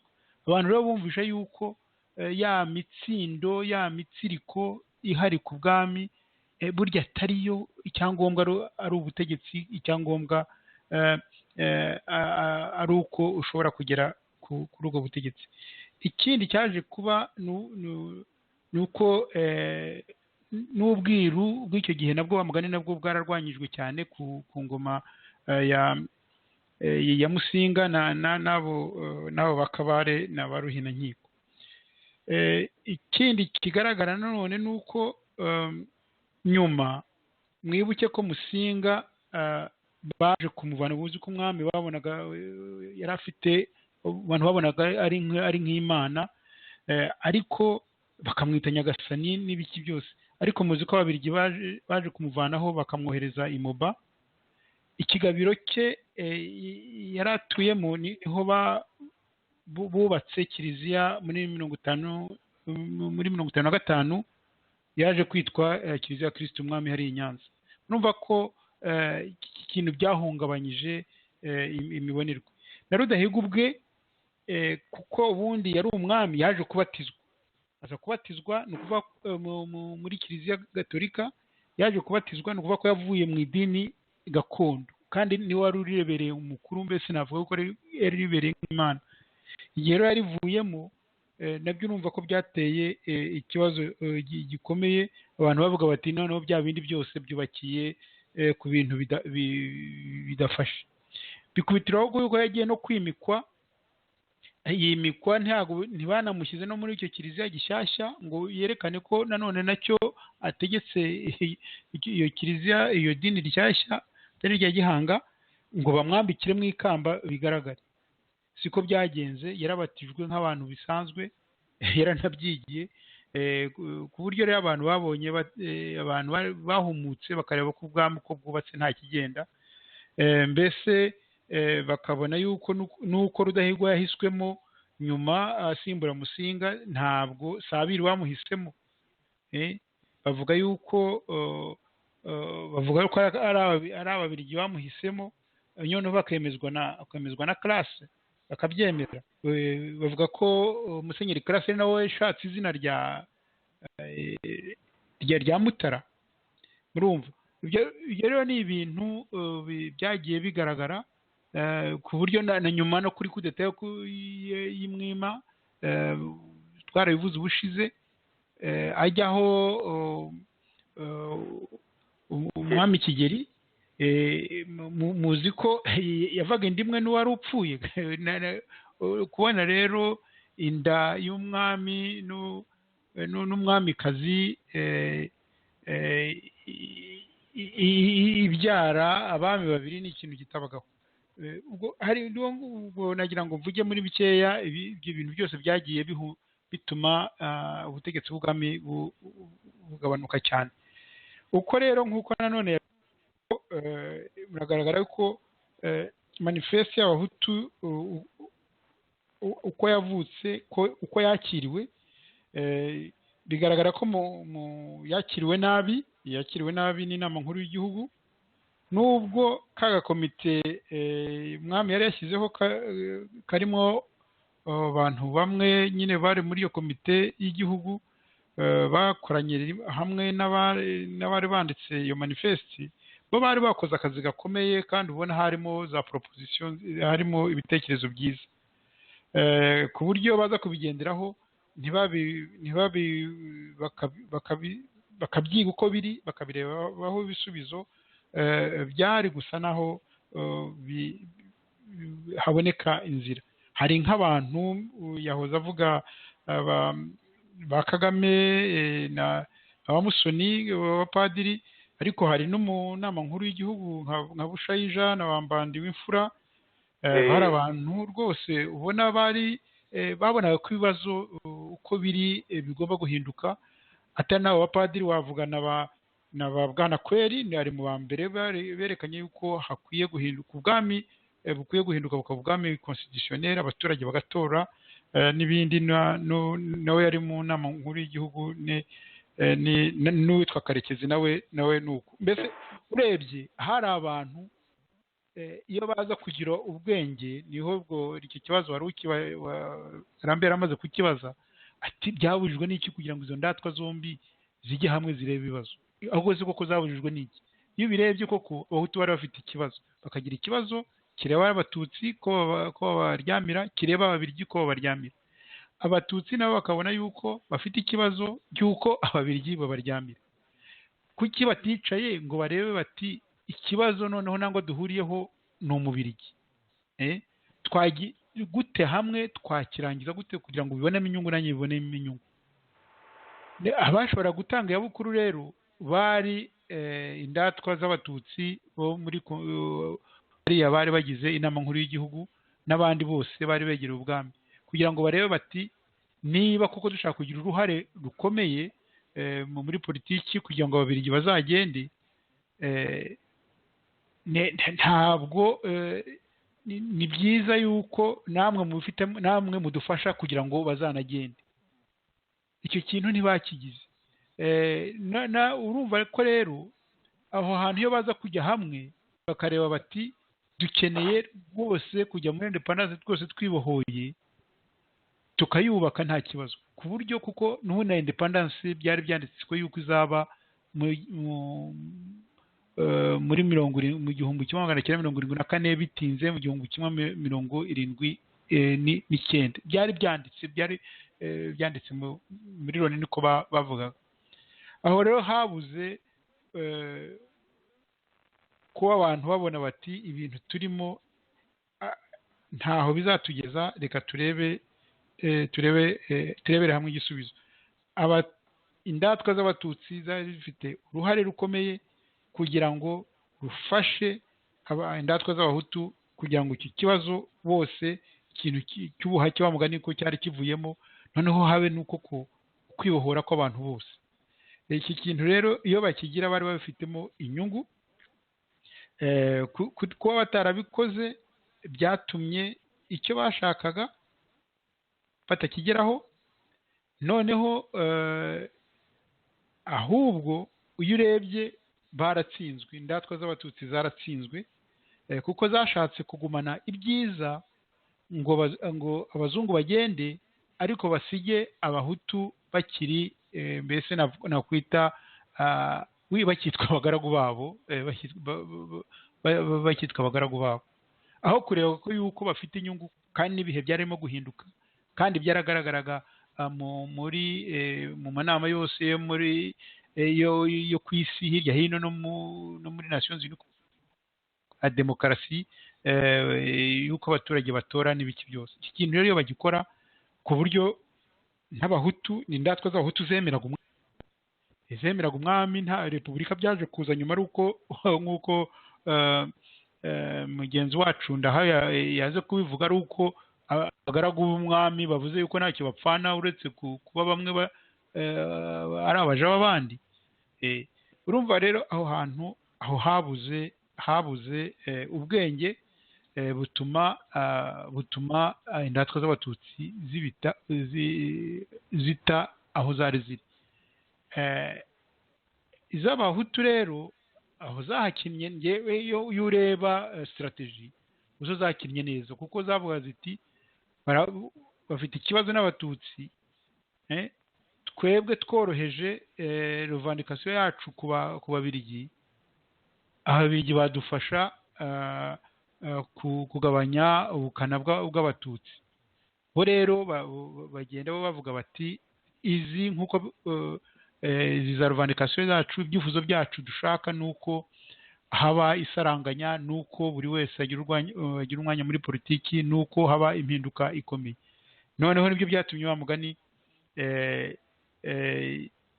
na Haruwa nk'uko yabivuze, icyo nicyo kwakirwa neza. Ibyatswe uko nabivuze hariya muri manifeste y'abahutu, Haruwa aravuga ati izi revendication ibi byatswe nibyo bifite ishingiro, revolution yaje kuba icyo ngicyo, nuko ibyatswe ya byose muri iyo manifeste y'indatwa z'abahutu nibyo byaje kuba revolution. Noneho n'izo za institution nk'uko twabivuze zose, izo nzego z'ubutegetsi zose zijyaho kuva kuzo hasi za komini, uhereye mbere kuza sushefore n'ibiki bitari bajya mu by'amakomini kugera kuri independence. Aho hantu rero habaye gusesengura gukeya no gushaka yuko ubundi ni naho bavuga gute abantu bavana amasomo gute muri ibyo bintu. Iyo abantu bafite ibibazo gukemura ikibazo si kwa kundi kuvuga ngo mbese kwa kundi ngo abantu bakirana ngo ugushuje undi aratsinze birarangiye, ngo ukubise undi yamuvanye mu nzira n'iki. Muri politiki si uko bigenda. Muri politiki buri wese aza afite icyo ashaka, aza afite inyungu nawe. Kuvuga rero ngo uramutsibuye umuvanye mu nzira, uba umuhaye kumera nk'aho abayivubi akakurwanya kurusha. Ariko muri politiki nyayo ivuga iti niba ushaka ndaguhaye ariko nawe mpa. Ni uko ibintu bigenda. Ni uko ibintu bigenda, ukareba ikintu cyangombwa. Hari ibintu umuntu biba bikomeye buri wese akomeyeho, ibyo ntabwo ari byo utangira kumuvanaho. Bikomeye ariko akakwereka yuko bikomeye koko, ukabona ko bitagishoboye. Buri wese rero agomba kugenda asanga undi. Nicyo kibazo rero ubona abantu nka Bizimana cyangwa muri rusange iyo ubona ari umuterezi w'ibindi wa Kigali, arimo kubeshyera abanyarwanda, arimo guhemukira abanyarwanda, arimo kubabuza ejo. Kimwe n'ubutegetsi buri i Kigali buzi ibibi bwakoze, ntabwo ntibuzabeshya ngo buzasibanganya ubwicanyi bwakoze, ngo buzasibanganya ukuntu bwahanuye indege ya Habyarimana, ukuntu bwatangiye intambara, ukuntu bwashoje ubwicanyi. Ntabwo bishoboka. Uko nibukomeza kuriya buzahera nk'ingoma nayo yindi yatsinzwe muri 1994, nayo nyine yari yazanye bishe ikazana ibintu byo gutsemba abatutsi, bakeka yuko hari niba batsemba, sinzi niba ari uko bazakomeza ubutegetsi. Ariko uko byagenze uko byatumye bava ku butegetsi burundu. Ahubwo nabwo rero ntabwo itsembabwoko ryakoze, tuvuge nk'iry'abahutu mu gice bakontorolaga cyangwa bigera no muri Kongo, ntabwo rizasibangana babeshya bagira. N'iry'Abarumeniya dore imyaka ibaye 100 ubu biremewe. Ubwo rero ntabwo ni ibintu bidashobora ni bwigere ubwo bwenge. Nubwo biragaragara ko u Rwanda dufite ibibazo bikomeye, niba buri wese atabanje kugira ngo yumve undi ibibazo bye bya politiki, kugira ngo noneho ashake ko bikemurwa. Aho tugiye ni habi cyane, aho tugiye ni habi cyane. Ntawe uzamenya hari niba bitazaba nyuma cyane nk'uko byagenze muri 1994. Aho hantu ni ahantu rero ubona ko nicyo kintu twagombye kuvanamo. Iyo kintu twagombye kuvanamo muri manifeste y'abahutu baravuze bati nyamuneka turaryamiwe mu bukungu, muri politiki, mu muco. Ntitwanga yuko mukomeza gutegeka, ko mugira uruhare rukomeye, ariko turashaka ko natwe ibyo tubisangira. Aho bakwiza icyo kibazo, nk'uko iyo komite umwami yari yashyizeho muri 58 nyuma y'umwaka nawe yaratinze, ni uko icyo kibazo cyakomeje gukomeza. Aho bakwiza icyo kibazo ngo barebe nangwa uko komite yari yashyizweho n'umwami nyine irimo abantu bo mu nama nkuru y'igihugu n'abasinye iyo manifeste, urebye barabyize, bagenda batanga n'ibisubizo. Ahubwo hari ibisubizo byinshi iyo usesenguye byagiye bitangwa n'abantu bari mu nama y'igihugu, ukabona uko babivuze abandi barabasanze. Hari abantu bari nk'abantu mbese muri rusange navuga tuvuge, hari abantu mudakeka umuntu mbandamuzi ukuntu yari umugome, byaje kugaragara ko ari umugome kubi, ariko ari muri iyo nama barimo kwiga ikibazo cy'uko abatutsi bakandamije abahutu. Yaravuze ati dore aho 1970 ubwo yavugaga iby'ishuri, bashyiraho ishuri rigura abayobozi, hinjiramo abana b'abatutsi gusa. ati buracya abapadiri muri 10 n'ababirigi muri 17 bafunguye irindi shuri, avuga padiri hari ishuri i Kigali. Ati nyuma haza iry'i Nyanza ry'abategurwa kuba abashefu. Ati none ati haza nyuma na ririya rya Strida. Ati byose bigaragara yuko bagiye bavomwa nyine muri abo ngabo bari ku butegetsi. Ati naho byaturutse. Urumva ko hagiye rwose urabisoma no muri iyo komisiyo yari irimo ukabona abo bantu bari mu nzira yo gushaka ibisubizo, ariko ubuhumyi bwa politiki bw'inama nkuru y'igihugu, kuko yari yabonye abahutu bakabati bashaka ko iyo nama ibaho ariko igatorwa n'abantu bavuye mu mashefuri, babona yuko ubwo byabarangiye bati noneho turanze tuvuye rwoseho tuvuyeyo turanze vanikasiyo zose batse zihageze muri iyo nama nkuru y'igihugu, nyine muri iyo sesiyo yabaye mu kwa gatandatu ndumva ariko yavuze mugenzi wacu Ndahayo muri 58, biraza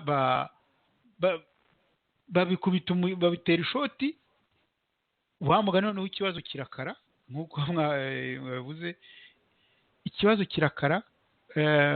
Noneho nibwo mwabonye ko ibintu byihuse nyine wamugani, hakabaho uko kuntu hari uwayemeye ibyo byifuzo byavuze ati ibyo bintu bifite ishingiro, bikazana ibyo bibazo bindi n'amashyaka akanavuka nyuma nyine. Noneho gutyo haza kuba ibibazo byagiye bicungwa nabi n'abari ku butegetsi kugeza igihe wa mugani habereyeho revolution 59 nayo yatewe no kwishyira imbere gukabije ko kwishongora kw'abantu bavuga bati mujye gukubita umuntu runaka. Ngibi ikibazo naho kiri muri politiki si ukuvanamo umuntu wese ngo umurangize, ntabwo bibaho. Iyo ukoze ibyo ngibyo wikuriye ibintu bibi. Politiki ni uko uwemera uti ikintu gikomeyeho nibyo zakoresha imbaraga zose zishobotse ngo gikomeyeho, ariko nawe ufite inyungu muri iki kugira ngo ntere imbere nawe utere imbere, dushyikirane ikintu tugize. Iki kintu rero kirabuze. Dore imyaka 24 irageze, irarenze. Kigali bakayibwira bati nyamuneka shyira mu gaciro, ahubwo arafata abantu agafunga, akica, akarigisa, bagahunga, ngo aziko bizagenda. Arakorera nabi, niba atanawe uzabigwamo, arakorera nabi abana byara, arakorera nabi abaturage muri rusange, nabo bose bakeka yuko bafite ubutegetsi muri politiki y'u Rwanda iriho ubu ngubu, kuko nayo nuko izarangira irindimutse, kandi hagende byinshi, hagende amaraso menshi y'abanyarwanda. Ibi bintu kuko ntibigarukirwa hafi, naho bizagana hazaba manifeste nka ziriya, hazaboneka abantu bakomeza manifeste bavuga bati iki kintu turashaka ukuri, turashaka ubutabera, kuko urabona hari abantu bafite ababo bishwe, bafashwe nk'aho rwose nta kibazo ngo kiriho, kandi barishwe mu rwego rwo gutsembwa, ahubwo wabivuga bati vuga uvuye aho ngaho n'ibindi. Muri makeya nagira ngo mbe ngaruke ngaho kugira ngo mbareke namwe mukomeze kugira ngo turebe ko dusoza. Murakoze cyane. Mbese ho muri ibyo byo gusoza hari icyo usigaje nkiko we warabivuze pe. Iki kibazo cyo kugundira k'udutsiko no gutsimbataza akarengane, ari nuko two dutsiko twibatiza mu by'ukuri akivugo ko abarevolutionneri abagamije imbere impinduramatwara. Ibyo byose nyine ni uburiganya bukomeye, tuharebonye ukuntu indatwa za runari muri iyo myaka mu mpera y'imyaka ya za 50 no mu ntangiriro za 60 zagiraga ziti mwihungabanya akarengane n'ubusumbane, nuko umuntu yabivuga, mwihungabanya akarengane n'ubusumbane hato mutangiza ubumwe bw'abanyarwanda. Ni mwakwanga kandi hakabamo kwica mu by'ukuri abashaka iyo mpinduramatwara, uretse abo ngabo nyine ba runari bayitiraga. Ntibiteye kabiri hashize imyaka ingahe, mu myaka ya za 90 tukabona za MNDCD nazo ziraje ziti mwihungabanya akarengane n'ubwikubire hato mutangiza amahoro n'ubumwe n'amajyambere, ndetse n'ibyiza bya revolution. Baratsembye abayikoze. Muri kino gihe rero FPRDM Kagame nayo iti mwihungabanya akarengane n'ubwikubire hato mutamwakwangiza ubumwe bw'abanyarwanda mukagarura jenoside. Murumva rero ko uburiganya mwabivuze rwose, mwabivuze nkiko urabivuze mu gusoza. Nagira ngo na Eugene Ndahayo nawe asoze nyine tureba amasomo agomba gukurwa muri ubwo buriganya bw'amateka.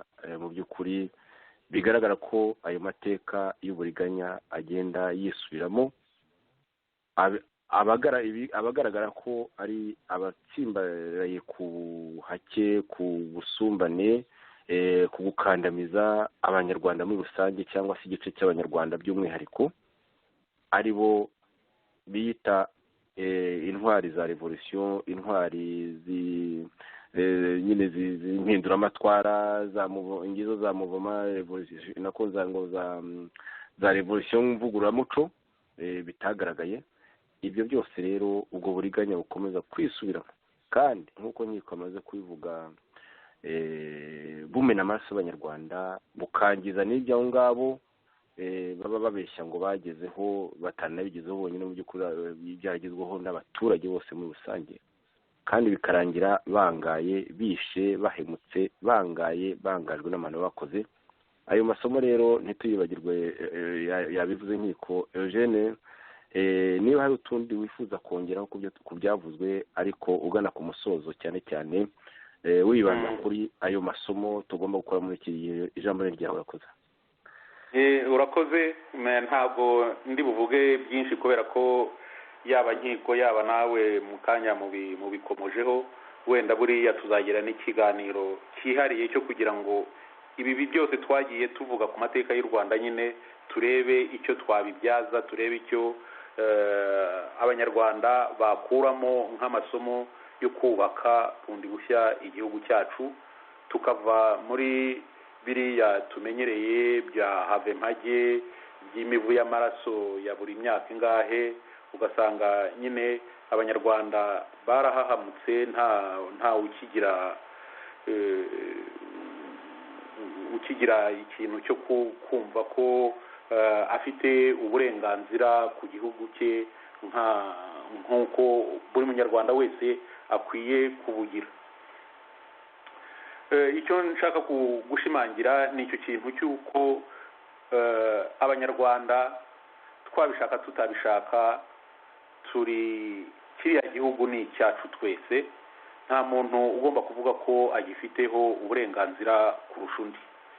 Umututsi agifiteho uburenganzira, umuntu agifiteho uburenganzira, umutwa agifiteho uburenganzira. Gushaka kwitwaza icyo uri cyo kugira ngo ukandayibwire abantu nk'uko bariya bagaragu bakuru b'ibwami babikoze mu nyandiko zabo ebyiri, ni ibintu bikwiye kwamaganirwa kure. Abanyarwanda bagaca ukubiri no kumva ko hari icyo barusha abandi. Biriya bintu rero bya za monopole nibyo bintu ubona bigenda bigaruka nyine, ugasanga nari nabyo bigenda bituma habaho amahane buri gihe hagati y'abanyarwanda, cyane cyane ko ubutegetsi muri kiriya gihugu cyacu, kariya gahugu kangana kuriya, kadakora ku nyanja, kadafite amabuye, ubukungu kamere nk'ubwo za Kongo zifite, ugasanga ubutegetsi ariyo nzira ya hafi yo kugira ngo abantu bagere ku bintu, bagere ku mitungo, bakire hari bumve banezerewe kubera ko batunze, kubera ko bafite amafaranga, kubera ko bafite bakora ibyo bishakiye byose. Icyo kintu rero nicyo ngiye n'iryo somo ngiye numva abantu dukwiye kuvanamo, cyane cyane abanyarwanda bakamenya ko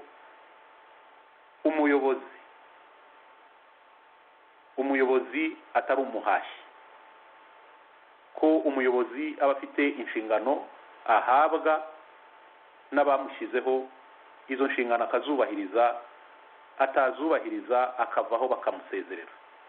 Kandi niyo yazubahiriza akumva ko u Rwanda atari akarima ke, akumva ko hari n'abandi bashobora gukora ibyo atakoze kubera ko atari we kamara. Ibyo byo kuvukana imbuto twarabibonye, ni ibibeshyo. Ibyo ngibyo byose akumva ko biriya bintu umuntu akigira hakara hakajya he ngo adahari, ngo igihugu ngo nticyabaho. Ibyo rero by'ubuyobozi byo kwitiranya n'igihugu nibyo abantu babayemo kuva ku gihe cya cyami kugeza na n'ubu ngubu. Ugasanga nyine ba Kagame ariyitiranya n'igihugu, Kagame ibyo ashaka nibyo bigomba gukorwa, atitaye ku byo abaturage b'igihugu bifuza. Akagira gutyo ukabona ahinduye za constitution ngo kugira ngo amareho iyo myaka yose ngo ari ku butegetsi. Akabeshya nanone ngo n'abaturage ngo bamusabye ngo kubera ko ari umuntu w'igitangaza ngo Kagame atariho u Rwanda ruzabaho, Kagame avuyeho ejo u Rwanda ntacyo rwaba. Ibyo ngibyo abanyarwanda bagomba kubyumva, abumva bababeshya nk'uko tujya tubyumva mu maradiyo bamugereranya n'Imana na Yezu, ugasanga ari ibintu biteye agahinda gusa kubera ko bashaka gusubiza abantu mu icuraburindi. Ibyo bintu bya za monopole rero nibyo bintu nuko bivaho, nibyo bitera impungenge, byaduteye ibibazo icyo gihe muri za 50, byateye ibibazo nanone bamwe babigize urwitwazo muri za 72 na 3 byongeye kuba urwitwazo nanone mu gihe cya za 90. Ibyo bintu rero ni ukumva ko umuntu uyobora kiriya gihugu agomba kumva mbere na mbere ibyo abanyarwanda bashaka, akumva ko kandi atagomba gukora politiki ireba abatutsi, politiki ngo ireba abahutu cyangwa se politiki ireba abatwa. Agomba kureba politiki ireba abanyarwanda bose, kubera ko kiriya gihugu ari icyacu.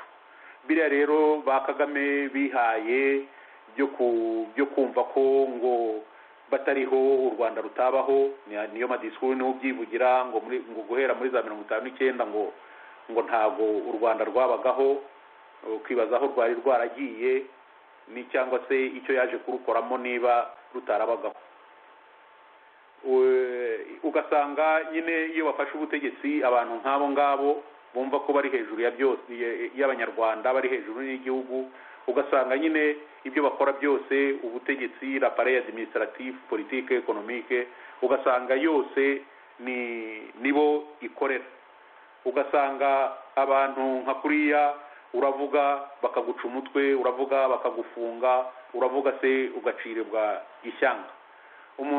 Abantu aravuga ati ndashaka kwiyamamariza umwanya wa perezida wa repubulika, bugacya bamumanuye. Ibyo bintu ntago bikwiye kubaho. Umuntu aguye kwisanzura niba afite ubushobozi, mukajya hariya mugapiganwa abantu bagatora uwo bashaka. Ibyo bintu rero byo kugira ba Kagame bihaye byo kumva ko ngo opposition bagomba kuyiniga bakayibuza uburyo, ndetse n'iyo opposition iri hanze bagakora ibishoboka byose bakajya guhiga abantu, bakabaniga, bakabica nk'uko bishe ba Sendashonga, nk'uko bishe n'abandi bantu benshi. Ugasanga ari ari ibibazo ibyo ngibyo ari nabyo bivamo ya mivu y'amaraso abantu ujya kubona ukabona abantu ibintu birabarenze noneho bagatangira bakicana kandi batari babigennye atari ukuvuga ko bavutse ari abicanyi nk'uko bamwe bakunze kubivuga ahubwo ari ibintu ubutegetsi buba bukora bubizi kandi bubushaka kugira ngo bukorere bene wabwo ababuturukamo n'abagaragu babo ugasanga ari byo aho gukorera igihugu. nkaba numva rero ko ibyo bintu byose tuvuga igihe kizagera cyo kugira ngo dutangarize abanyarwanda uko twumva twebwe